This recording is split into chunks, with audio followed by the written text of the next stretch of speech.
ये कहते हैं देखो ये तो ज्ञान वगैरह की बातें अनंत हैं, साधारण मनुष्य के लिए नहीं है ये बातें। हम तुम नहीं समझ सकते इन बातों को। तुम मत फंसो इन चक्करों में।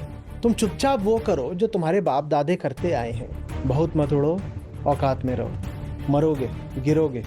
जो ऊंचाई हंसों की है उसको हंसों के लिए छोड़ दो। तुम गौरैया हो, तुम कौवे हो, तुम तीतर हो, तुम बटेर हो। तुम कहाँ ये बड़ी बड़ी बातें करने लग गए। मैं छोटा आदमी, छोटी मेरी नौकरी, छोटी मेरी दुकान, छोटा मेरा परिवार, छोटे छोटे मेरे बच्चे।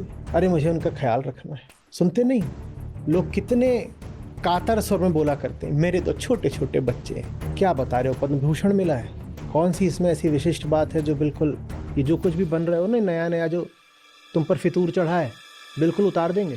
इंसान की तरह रहो, देवता बनने की कोशिश मत करो। सुना है कि नहीं सुना है? बड़ी समस्या रही है।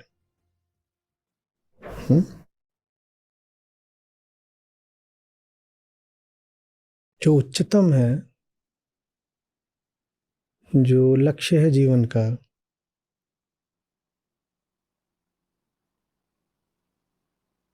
जो हृदय है हमारा, उसको तो ज्ञानियों ने बता दिया कि निर्गुण है, असंग है, अचिंत्य है।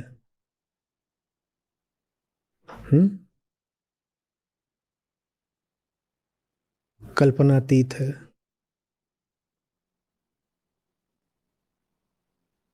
अरूप है, निराकार है। हम फंस गए। एक और तो कह रहे हो कि वही परम है, वही प्रियतम है, और दूसरी ओर कह रहे हो कि ये तो छोड़ो कि उसका दर्शन हो सकता है, उसकी कल्पना भी नहीं हो सकती। माने उससे मिलन तो हो ही नहीं सकता। जिस अर्थ में हम मिलन शब्द का प्रयोग करते हैं उस अर्थ में उससे मिलन तो हो ही नहीं सकता। उससे मिलन की कल्पना भी नहीं करी जा सकती। तो हम तो फंस गए।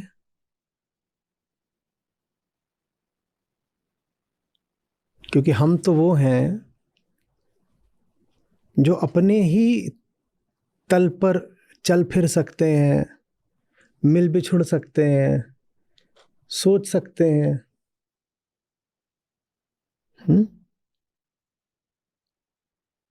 तो क्या करें?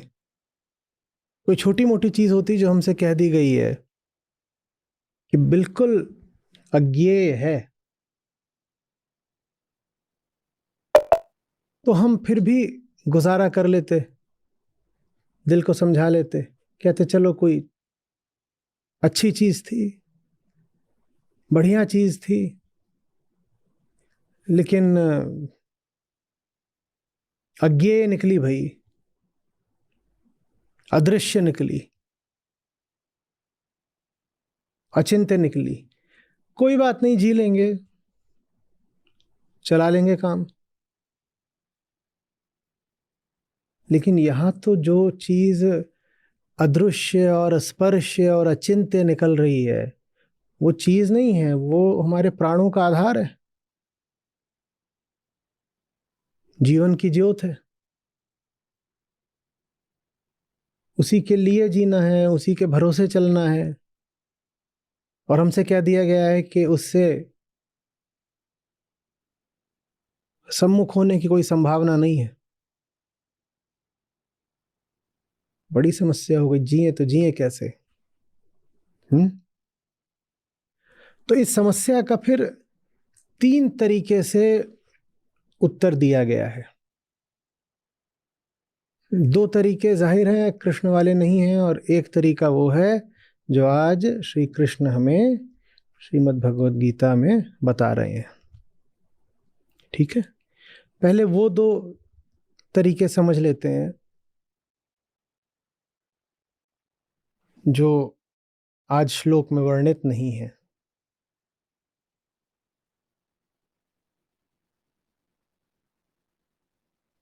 एक तरीका है ये कह देने का कि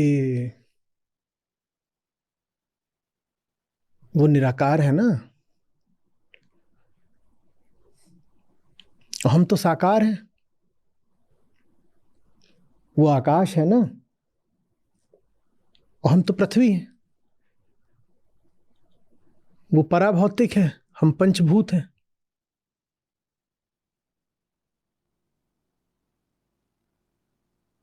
तो उससे फिर कोई रिश्ता बन ही नहीं सकता।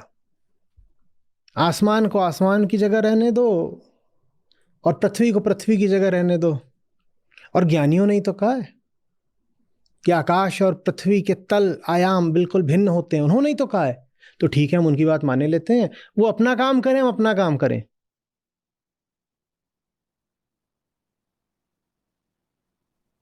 और आकाश जो निर्गुण है, निर्गुण के साथ ही चलता है निष्काम भी, निर्गुण के साथ ही चलता है निस्वार्थ भी, निर्गुण के साथ ही चलता है फिर निर्मम होना, निराशी होना भी।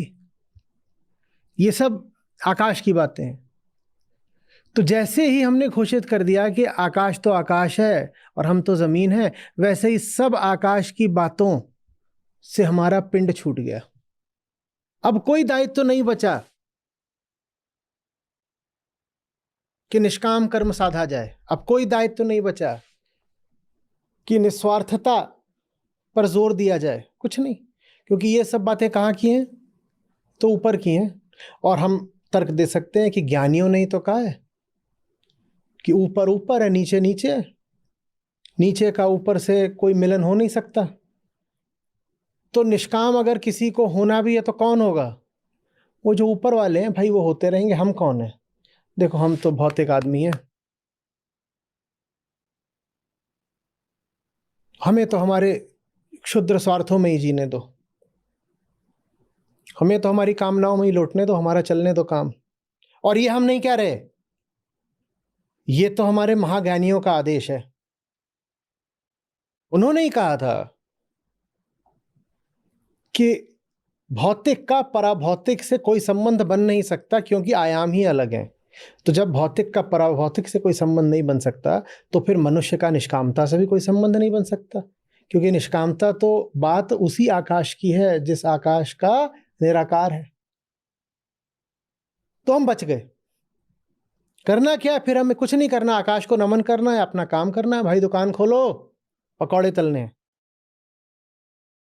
और हम बिल्कुल मानते हैं कि आकाश ऊपर है, पृथ्वी नीचे है, तो हम रोज आकाश को नमन कर लेते हैं। एक तरीका ये निकाला लोगों ने।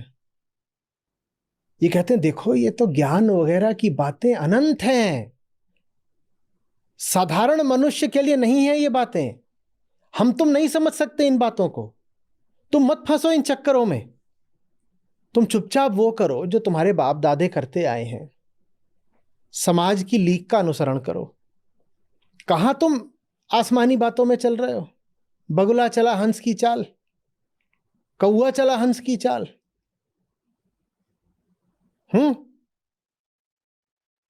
गधा शेर की खाल पहनकर रेंक रहा है। मिले हो ऐसे लोगों से? मिले हो? बहुत मत उड़ो, औकात में रहो, मरोगे, गिरोगे। जो ऊंचाई हंसों की है उसको हंसों के लिए छोड़ दो। तुम गौरैया हो, तुम कौवे हो, तुम तीतर हो, तुम बटेर हो। तुम कहां ये बड़ी बड़ी बातें करने लग गए? जीवन को सही युद्ध में झोंक देना है, सब दुखों को झेल जाना है, ये तितिक्षा, ये युद्धस्व, ये क्या तुम बातें कर रहे हो? अरे चुपचाप अपने बड़े भैया टिंकू का अनुसरण करो, जैसे उसने जिंदगी करी है। सुना है कि नहीं सुना है? वो ये नहीं कहेंगे कि इन बातों को छोड़ दो क्योंकि ये बातें व्यर्थ हैं, खराब हैं, अनुपयोगी हैं। वो कहेंगे कि इन बातों को छोड़ दो क्योंकि ये बातें बहुत ऊंची हैं। इतनी उनकी हिम्मत नहीं कि खुल के बोल दें कि संतों, ज्ञानियों, ऋषियों, कृष्णों की बात व्यर्थ है। इतना वो खुल के नहीं बोल सकते। तो वो बिल्कुल उल्टा कुतर्क चलाते हैं। वो कहते हैं बातें व्यर्थ नहीं हैं, ये बातें इतनी ऊंची हैं, इतनी ऊंची हैं, इतनी ऊंची हैं कि हमारे तुम्हारे जैसे साधारण मनुष्यों के लिए नहीं है। तुम इस रास्ते पर मत चलो, मारे जाओगे। और फिर दो चार वो लोग कहानियां भी सुना देंगे, खूब बनी हुई है।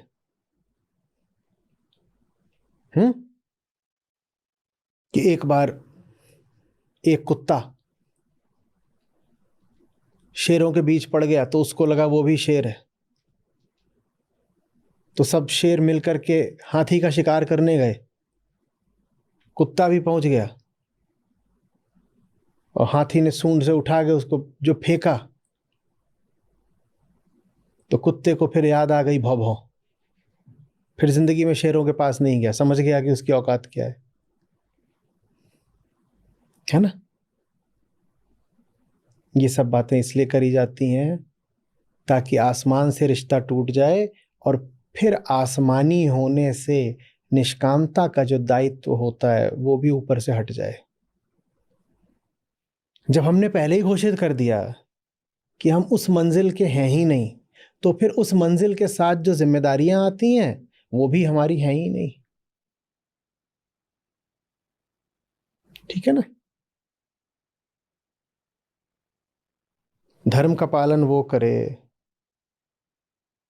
कर्तव्य का पालन वो करे, गांडीव वो उठाए,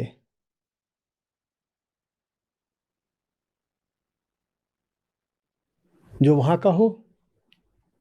देखिए, हम पहले ही हाथ जोड़ के बोले देते हैं, हम आपकी तरह बहुत ज्ञानी नहीं है, हम बहुत सीधे साधे आदमी हैं। हमें हमारी छोटी सी दुनिया चलाने दीजिए, मत घुसिए हमारी दुनिया में, तबाह मत करिए। आप महाज्ञानी हैं, हम जानते हैं। अब ये कोई सम्मान के तौर पे नहीं बोला जा रहा, ये ताना कसा जा रहा है, ये तंज है। मैं छोटा आदमी हूं, मेरी छोटी दुनिया है, मेरी छोटी दुनिया बर्बाद मत करिए। ये निष्कामना वगैरह, अरे ये सब महापुरुषों की बातें हैं। एक तरीका ये है अपने आप को ऊंचाइयों से बचा लेने का। सर झुका दो और कह दो मैं तो छोटा आदमी हूं, ऊंचाइयां मेरे लिए हैं ही नहीं। मैं छोटा आदमी, छोटी मेरी नौकरी, छोटी मेरी दुकान, छोटा मेरा परिवार, छोटे छोटे मेरे बच्चे, अरे मुझे उनका ख्याल रखना है। सुनते नहीं हो लोग कितने कातर स्वर में बोला करते हैं, मेरे तो छोटे छोटे बच्चे हैं। क्या बता रहे हो, पद्म भूषण मिला है? कौन सी इसमें ऐसी विशिष्ट बात है जो बिल्कुल, मैं छोटा आदमी हूं, ये सब बड़ी बड़ी बातें।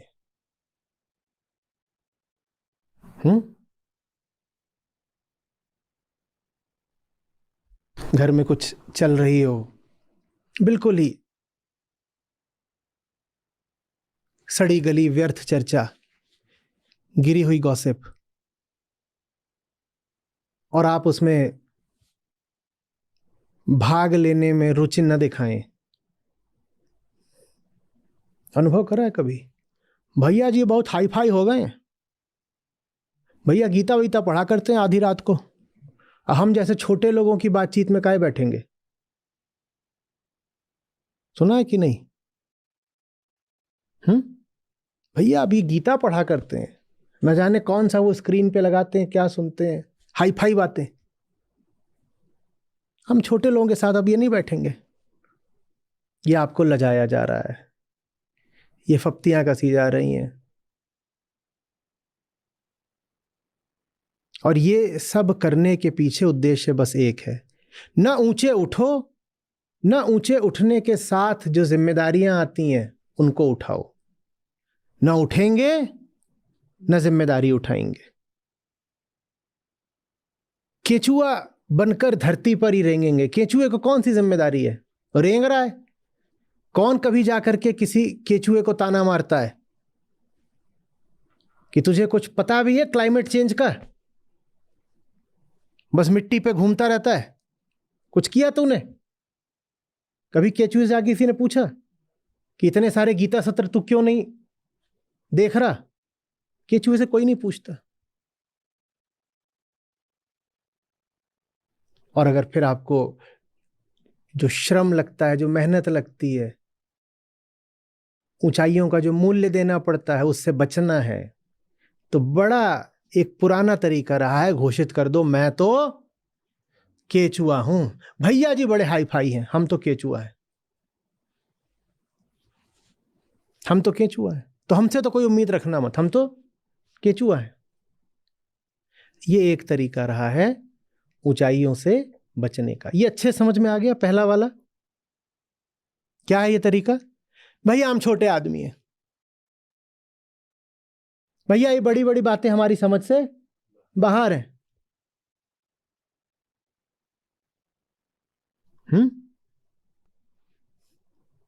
आप किसी के साथ हो, चाहे वो दोस्त यार हो या पति पत्नी प्रेमी कोई, आप बेहतर होने लग जाओ तो अक्सर वो आकर ठीक इन्हीं शब्दों में आपसे शिकायत करते हैं, आग्रह करते हैं, कहते हैं जैसे पहले थे वैसे ही रहना, कि जो कुछ भी बन रहे हो ना, नया नया जो तुम पर फितूर चढ़ा है, बिल्कुल उतार देंगे, इंसान की तरह रहो, देवता बनने की कोशिश मत करो।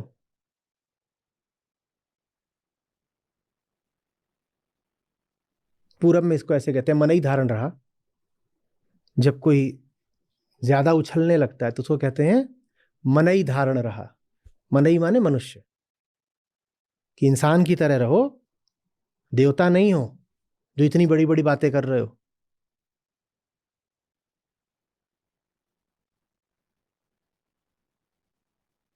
ये हमारे बहुत बहुत पुराने तरीके रहे। भाई लिखी होगी गीता में कोई बहुत ऊंची बात, वो ऊंची बात किनके लिए है? ऊंचे लोगों के लिए। मैं तो नीचा आदमी हूं, मैं साधारण मनुष्य हूं, मैं औसत इंसान हूं। ये गीता वगैरह हमको मत सुनाओ, हमारे लिए नहीं है। जिनके लिए होगी उनको सुना दो। अगर तुम औसत हो, अगर तुम गिरे हुए हो, तो गीता और ज्यादा तुम्हारे लिए है। तो बात यह नहीं कि गीता तुम्हारे लिए नहीं है। ये ऐसी सी बात है कहना कि मैं तो मरीज हूं, दवाई मेरे लिए नहीं है। जो स्वस्थ है जाके उनको दवाई दिखाओ। अगर तुम बीमार हो तो दवाई और ज्यादा तुम्हारे लिए है। अगर तुम एक औसत बंधी हुई जिंदगी जी रहे हो तो गीता और ज्यादा तुम्हारे लिए है। पर तुम उल्टा तर्क देते हो, तुम कहते हो नहीं, जो ऊंचे लोग हैं जाके उनको गीता बताओ। ये हमारा पुराना तरीका रहा है, और इस तरीके को मदद इस तथ्य से मिल जाती है कि ज्ञानियों ने बार बार कह दिया कि वो तो अनंत है, वो तो आकाश है, वो तो अचिंत्य है, वो तो अज्ञेय है। उसके बारे में कुछ नहीं, यहां तक कि उसको सिद्ध भी नहीं किया जा सकता, वो अप्रमेय है।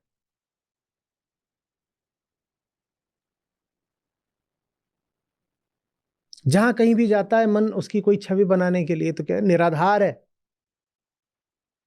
निरालंब है। तो जब इतनी बातें बोल दी जाती हैं तो झुन्नू को और बहाना और सबूत मिल जाते हैं ये कहने के कि मेरी तो पहुंच से वो बाहर का है। कहां वो कहां मैं, बढ़िया हुआ, कहां वो कहां मैं, अब मुझे आराम से मिट्टी में लौटने दो। क्योंकि अगर हमारा उससे कुछ रिश्ता बन जाता, अगर हमारा उससे कुछ रिश्ता बन जाता तो हमारे ऊपर भारी दायित्व आ जाता। ऊंचाइयों से रिश्ता बनाना भी मेहनत का काम होता है। ऊंचा उठना तो बात की बात है, जो ऊंचा है उसका हाथ थामना भी बड़ी मेहनत का काम होता है। तो हम बच गए, साफ बच निकले। अब कोई हम पे जिम्मेदारी नहीं है। मैं तो ऐसा ही हूं, मैं तो छोटा हूं, मुझसे नहीं होता, मैं तो पैदा ही ऐसा हुआ था। ये क्षुद्रता नहीं है, ये चालाकी है, ये चतुराई है, ये धूर्तता है। क्षुद्रता और धूर्तता में अंतर करना सीखिए। आमतौर पे हम जहां कहीं भी अपनी क्षुद्रता का तर्क सामने रख रहे हो, वो वास्तव में हमारी धूर्तता का तर्क होता है। अहंकार इतनी आसानी से वरना क्यों मान जाएगा कि मैं छोटा हूं? सोचो, वो हमेशा क्या दिखाना चाहता है? मैं तो बड़ा हूं। लेकिन जब गीता की बात आती है वो तत्काल कहने कर देता है, अरे मैं छोटा आदमी हूं, मुझे ये सब मत बताओ। वो क्यों इतनी आसानी से मान जाएगा कि वो छोटा है? वो कुछ नहीं मान रहा, वो बस धूर्त है। ये चालाकी है। तो एक तो ये उपाय निकाला गया निर्गुण निराकार से निपटने का। वो बड़ी भारी समस्या है। हम सगुण साकार, वो निर्गुण निराकार, और वही हमसे कहा गया कि जीवन का आधार। तो क्या इस समस्या का समाधान निकालें? तो ये पहला समाधान, पहला फर्जी समाधान, कि उसको बस ऐसे करके प्रणाम प्रणाम कर लो, शत शत नमन, और अपना निकल लो।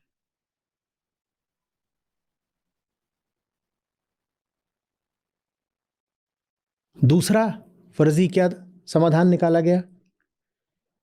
कह रहे नहीं, हमें उसकी प्यास बहुत है, हमें उसकी प्यास बहुत है, हमसे बर्दाश्त नहीं होता कि हम जमीन पर हैं, वो आसमान पर है, दूरी सही न जाए। तो एक काम करते हैं, हम रहेंगे केचुए ही, पर अपनी ही मिट्टी से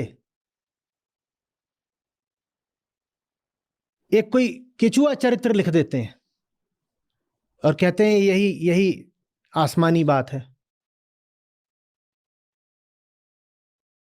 हम जैसे हैं बिल्कुल वैसा ही उसका एक कथा सागर निर्मित कर देते हैं और कहते हैं देखा, हमने आसमान को धरती पे उतार लिया। और केचुए ने आसमान को किस शक्ल में धरती पर उतारा? केचुए की। अब केचुए के लिए पूरी सुविधा है, उसे कुछ नहीं बदलना। केचुए ने कहा देखो, दूरी सही न जाए, वो जो परम है वही प्रियतम है, वो आकाश में बैठा है, कैसे जिए? तो एक काम करते हैं, उसको नीचे ले आते हैं। और नीचे लाए उसको, कैसा केचुआ? बोलिए श्रेष्ठतम केचुआ, उच्चतम केचुआ। सब केचुए इतने लंबे होते हैं, वो परम केचुआ है तो वो इतना लंबा था। सब केचुए भूरे और काले रंग के होते हैं, वो परम केचुआ है तो वो हरा और पीला था, पर था वो केचुआ ही। और काम उसने सब करे केचुआ वाली। हाँ, थोड़ा संख्या बढ़ा दी काम की, थोड़ा आकार बढ़ा दिया। आयाम वही है, आकार बड़ा है।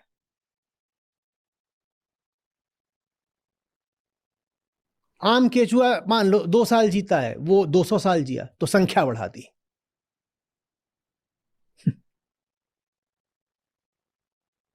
आम केचुआ 2 किलो मिट्टी चबाता है, वो 20 किलो मिट्टी चबा गया, मात्रा बढ़ा दी। पर रखा उसे केचुए का केचुआ ही, क्योंकि मैं केचुआ हूं, मैं केचुआ हूं तो आसमान को भी जमीन पर उतारकर केचुआ बना दूंगा। बिल्कुल उस आसमान में वही सारे गुण स्थापित कर दूंगा जो मेरे अपने हैं। अब केचुआ के अगर 4 आंख हो तो केचुआ जो परमात्मा का रूप बताएगा उसमें भी 4 ही आंखें होंगी।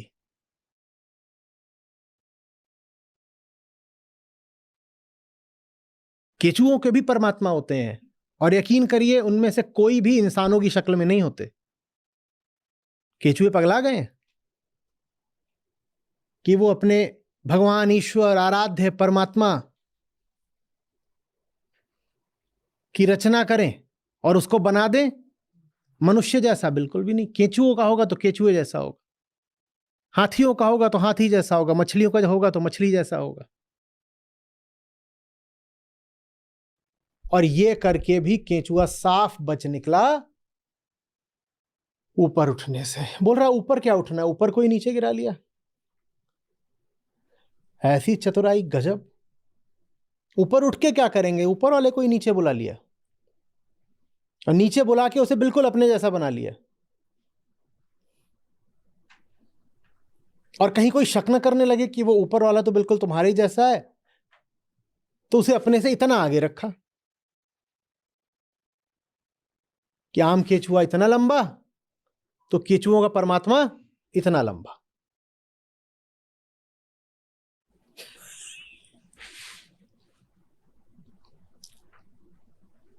बच गया केचुआ। जो पहला फर्जी समाधान था उसमें वो कैसे बचा था? शत शत नमन। तुम अपनी जगह, हम अपनी जगह। मैं छोटा आदमी, मुझे यहीं रहने दो। तुम बड़े आदमी, तुम वहां रहो। वैसे भी ज्ञानियों ने कहा है कि छोटा आदमी बड़े आदमी तक पहुंच ही नहीं सकता। तुम तो अनंत हो, अनंत तक कौन पहुंच सकता है? यह पहला फर्जी तरीका था। दूसरा फर्जी तरीका क्या था? अरे विरह वेदना कांटे डाल रही है, प्रियतम तुम्हें आना होगा। और इन मार्मिक शब्दों को सुन करके आसमान तत्काल धरती पर उतर आया, केचुआ बन के। और जब वो धरती पर उतरा तो सब केचुओं ने एक महान उत्सव मनाया।